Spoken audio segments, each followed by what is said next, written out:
Yes, geography is an important factor in determining how religions form, but also how they are practiced over time. And this is largely because human beings turn to religion as a form of a coping mechanism, in that religion helps people find a sense of control and understanding over factors outside of their own control. And here's Dr. Robert Sapolsky with more on this. Elements of control, predictability, explanation, outlet, and you will see exactly how religion taps into that. Back to something we talked about earlier in the course. Take a hungry pigeon and put it in a cage, and instead of the behaviorist circumstance where it has to press a lever umpteen times to get food, you randomly reward it. And what we discussed there was a pigeon has a strong psychic need to come up with an attribution. What did I do to cause this food to appear? And what we went through was the fact that if the pigeon is hungry enough and the reward is both big enough and random enough, the pigeon has a prepared learning state to make it think, whatever I just did is what caused that to occur. And then you suddenly have superstitious conditioning, the capacity to get pigeons doing the most outlandishly ritualistic things over and over and over in the belief that that's the cause of the food appearing. And what we heard was take a room full of hungry pigeons and randomly reward all of them with food at different points and come back a few days later, and every pigeon is going to be having its own private belief system built around, in order to get food, I have to do X. The enforcement of superstitious belief, and that is the term that is used in psychology. A common example of this is that if you have areas that are prone to natural disasters, they often tend to be more religious, in that religion helps provide them with a sense of community, be it social support or social welfare, as well as a sense of comfort and relief in trying to understand why these things are happening to them. Why do we have a societal need for shamans? Why do we have a societal need for much of this? Because we are trying to explain the unexplainable. We are trying to look for causal links of things that may or may not be associated. This is basically a way of describing superstition. How tight of a link do you need between cause and effect to believe that there has been cause and effect? If you allow yourself to believe that this prayer could be answered, but it wasn't this time because I wasn't concentrating enough, I need to do it a bit more fervently, all of that, you have a system that allows us very readily to see causal links that may not be there. What's really interesting and unique about the Fertile Crescent is that you have a high disparity of abundance and scarcity. So you have some lands that are incredibly fertile, that are very suitable for farmland and irrigation. However, you also have some boundaries that are less hospitable. They're deserts, mountains. So it kind of creates this environment where people are able to grow, but they're also forced to innovate. So this makes it highly competitive. You also have some of the earliest empires ever formed here, and the cradle of civilization, such as the Assyrians, the Sumerians, the Akkadians, the Hittites.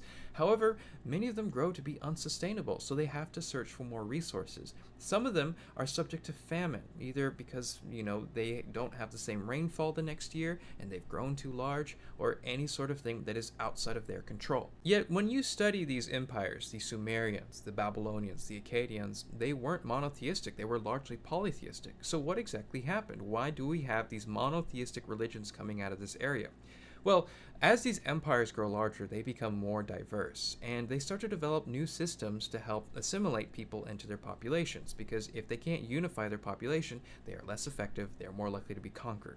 So one technique is henotheism, where you are still allowed to believe in your local god, whatever it happens to be. However, your god is now merged with our religion so that it is subject to the superior god, and your total allegiance is to the superior god, yet you still keep your local regional god.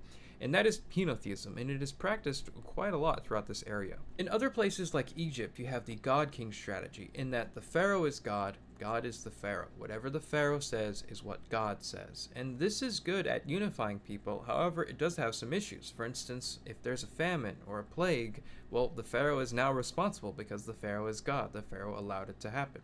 Similar things happen in henotheism, in that you have situations where empires fall and people start to wonder, well, was our God really the superior one? So that can also influence religion.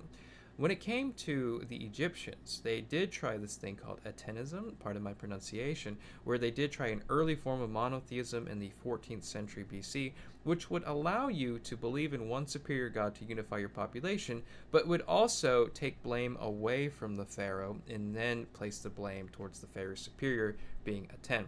However, it didn't last very long. Now, in the 6th century BC, the Israelites had their temple destroyed by the Babylonians, and this began a period known as the Babylonian exile, which was a major crisis of faith for them at the time, because they were practicing henotheism.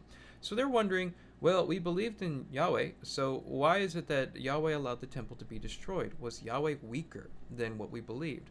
And their rationalization over time eventually changed to be that the reason why the temple was destroyed was because we weren't faithful enough. And so they adapted a stricter, more monotheistic religion over time, and that later trickled into what we consider to be the earliest form of Christianity a few centuries later. Now, Christianity spread throughout the Roman Empire for multiple reasons. One, it was a very easy to understand message that was accessible to everyone. You didn't have to be a specific class to convert to Christianity. You didn't have to go to a specific temple to convert either. You could worship it anywhere. There's also the fact that most pagan religions didn't feel a need to proselytize, yet Christianity emphasized the spread of the gospel. By the year 312, Christianity is very close to being the majority religion in the Roman Empire, and Constantine stops religious intolerance practices and himself converts to Christianity.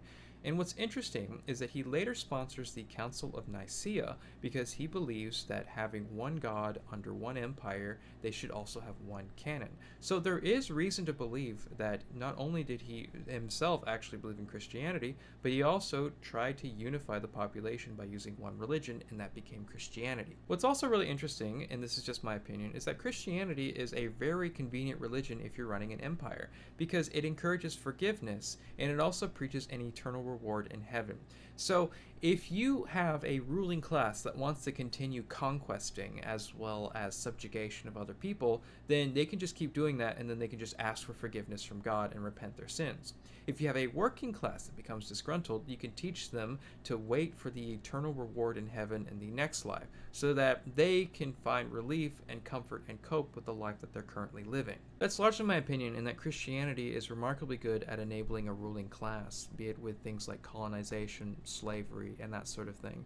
And you can still see that today in that when we have clergy that attempt to question the ruling class, like in the 60s in the United States, they often end up dead. Or in some cases, like right now in Russia, a lot of them become corrupted over time. However, it is extremely fascinating that environment is a major factor when it comes to determining how religions form. So when you have a region that is conducive to forming empires because of the mixture of abundance and scarcity, well, the emergent religions are going to be religions that are also conducive to empires. So the religions that helped the empire remained the majority religion. However, the religions that weren't simply didn't last.